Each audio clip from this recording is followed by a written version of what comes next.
So this is an experimental setup under modern interferometry. So here what we have is called Sagnac interferometer. The basic difference between this one and ordinary interferometer is we can separate beam path. So we have two beams propagating in counterclockwise and clockwise directions. So we can then introduce index of refraction variation to a single beam path and use the other one as a reference beam.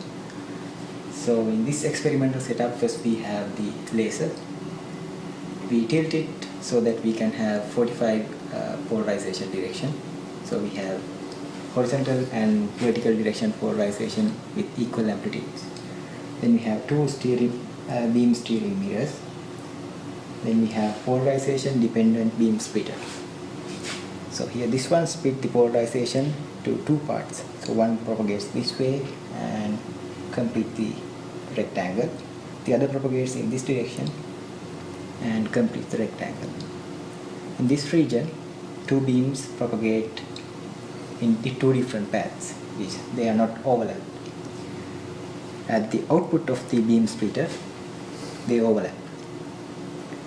Then, depending on the path difference, that is optical path difference, they interfere because of the overlapping output.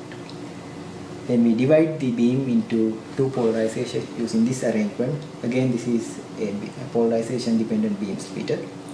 So one beam propagates to this detector, the other beam propagates to this detector. And we can detect the signal depending on our fringe shift in the oscilloscope. So if I tap my optical bench, you can see both signals, that is blue and yellow, complementary to each other, have the same variation.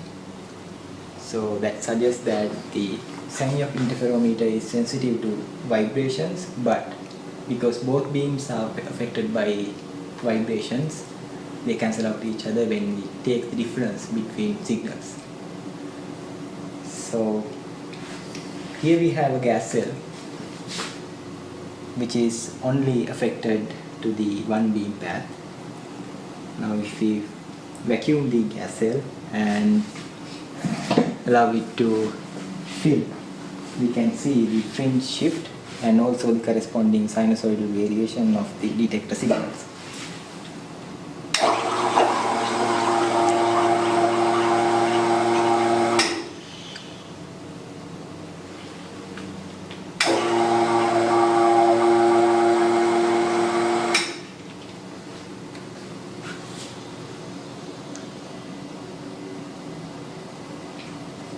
So from this you're able to work out what the refractive index of your gas is Yes. as a function of pressure. Yes.